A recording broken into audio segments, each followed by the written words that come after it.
Hello, everyone. This is the Mgtow Cowboy. Greetings and salutations. I wanted to make a video this evening adding to the video that I made the other day talking about my friend and his experiences with certain hookers or certain ladies of the night, as he likes to call them. So I just wanted to make an addendum to the last video. That's what this is. And just to preface everything, let me say that, again, I'm not talking about me, I'm talking about a friend. And my friend just happens to look a lot like me. He acts a lot like me, looks a lot like me. He's probably about as tall as me, dresses very similar to me. He's just like me, but he's not me.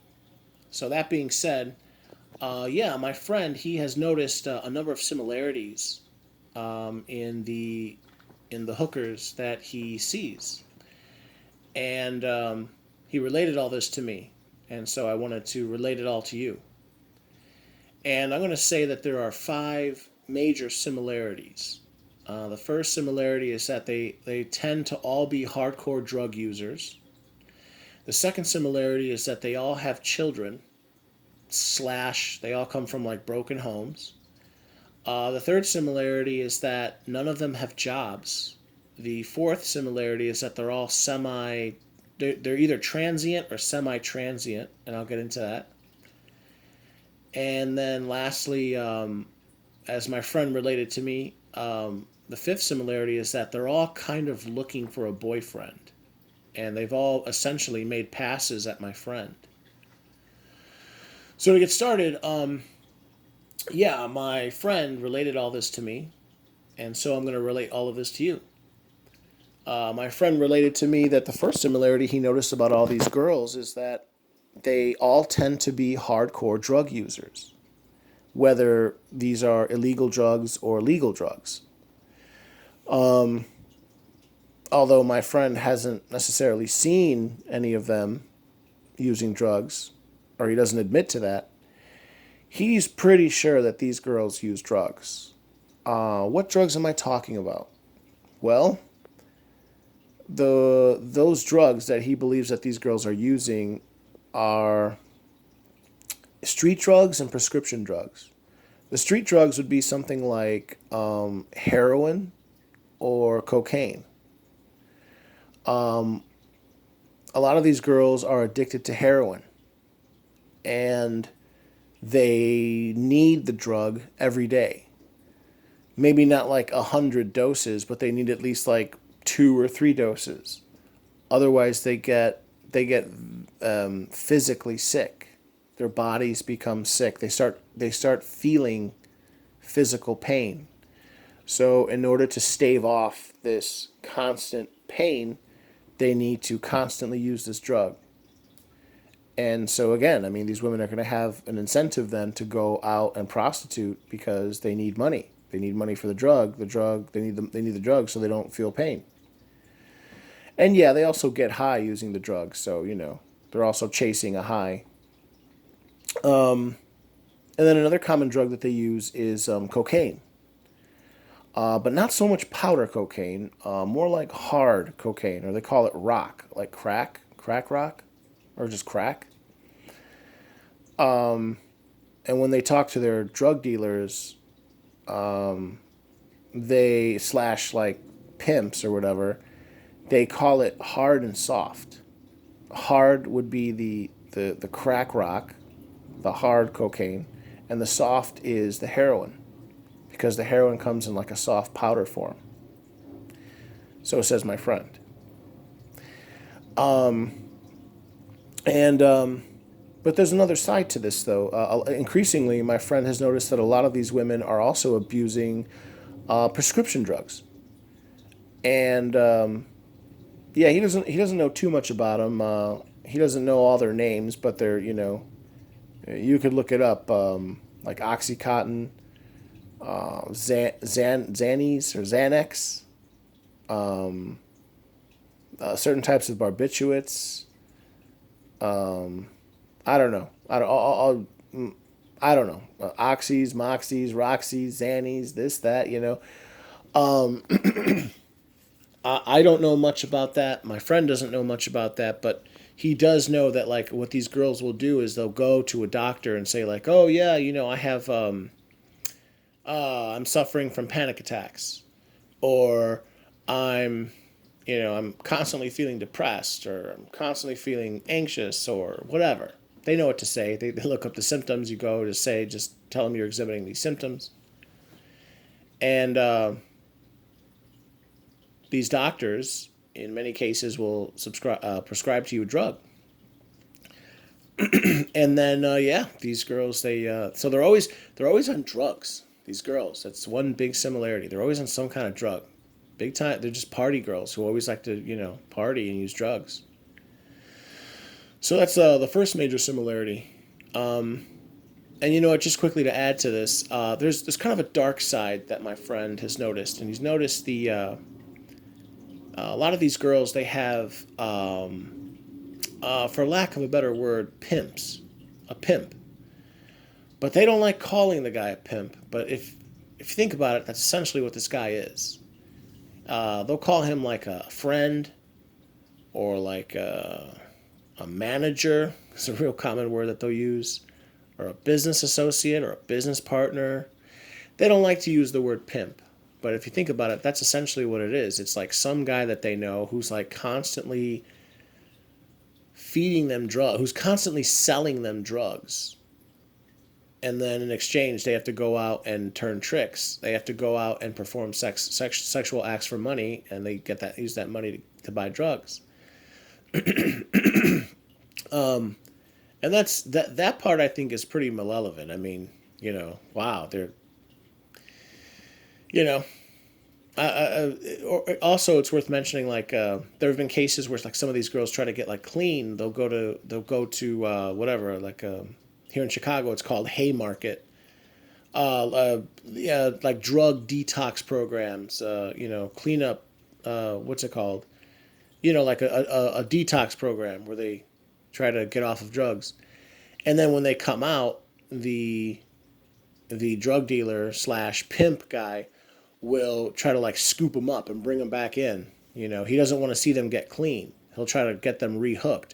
He'll even give them some free drugs again to get them rehooked, or they'll leave some drugs whatever on the nightstand, and in hopes of like tempting the girl to like use the drug and then get rehooked. And I've heard I've heard of that before, and that is pretty that I consider that's bad, and that I'm sure my friend considers bad as well.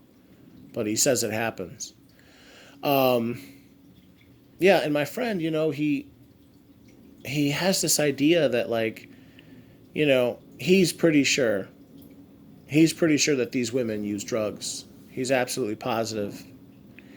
But, he doesn't really think that it's wrong that he, gives these women money, that he exchanges money for what he wants.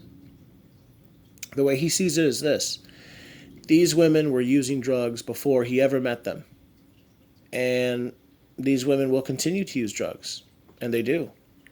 And they will as long as they want, until they're ready to get clean and so on. But, he's not responsible for what these women do with the money that they get, with the money that they earn from their work. So he doesn't feel responsible for that.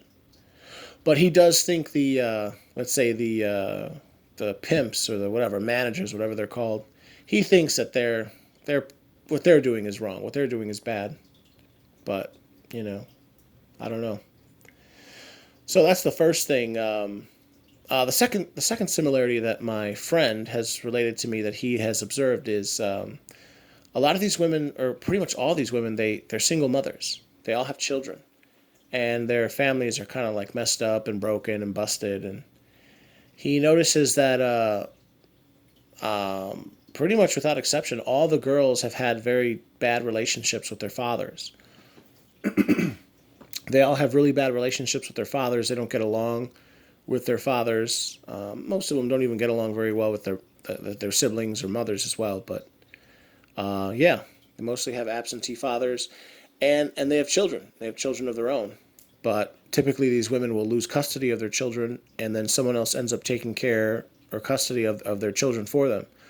Whether it's one of their siblings, their parents, grandparents, some rich relative or something, And yeah, whether they have just one kid or some of them will have like three kids, They most of them have kids.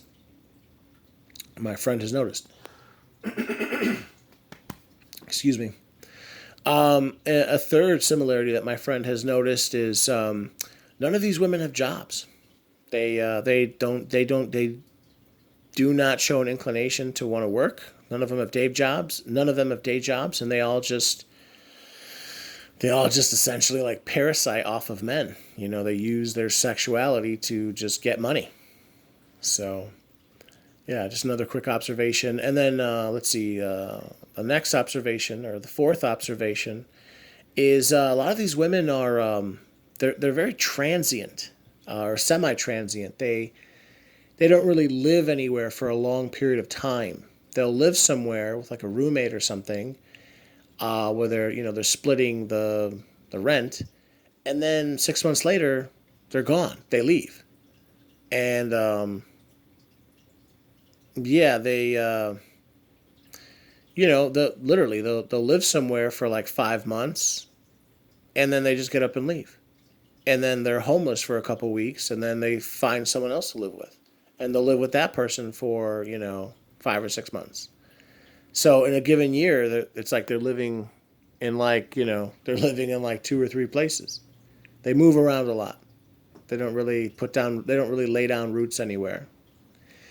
And then there's a last thing my friend has noticed, and that is a lot of these women, they essentially are looking for boyfriends, and they will make that known. They will actually make a pass. They've actually made passes at my friend, and this is how it works. My friend has noticed that these girls, they don't really like having to go out and prostitute. But they have no problem exchanging sex constantly for money and resources. They would just prefer to do it with one man as opposed to many men. And so what these girls will do is they'll actually make a pass at my friend.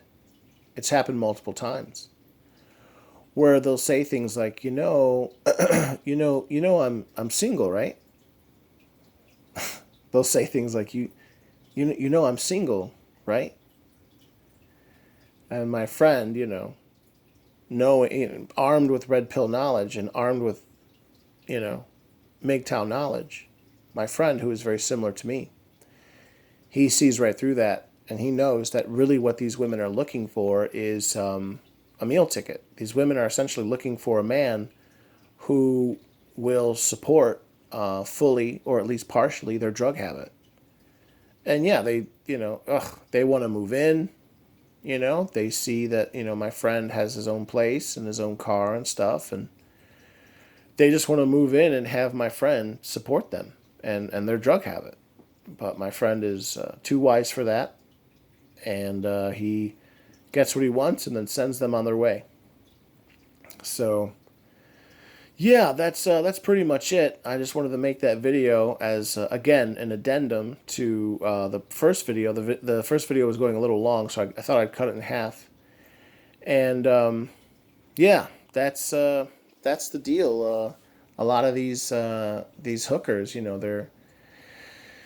they're hooked on drugs. They have kids. They don't want to work. They move around a lot. And they're looking for a Captain Save-A-Ho. Quite literally. So I'll leave it at that. Yeah. If you guys like my videos, please like, please comment, please subscribe, please share. Yeah, please share my videos. I guess at this point I want to say that I can't help but notice like I'm being shadow banned by YouTube. I notice particularly that I'll go into other people's videos And a lot of my comments are being deleted by YouTube. And that really irks me because I purposely push my channel and say, hey, look at my content. And then I go back there 5 minutes later and my comment has been completely deleted. I also notice at this point, like almost half of all my comments, almost half of all the comments I receive from you guys don't show up in my comment section. So I don't know. It's just totally annoying. But all right, I'll leave it there, guys. It's good to speak with you. And this is the Mgtow Cowboy. Mgtow up. All right, bye now.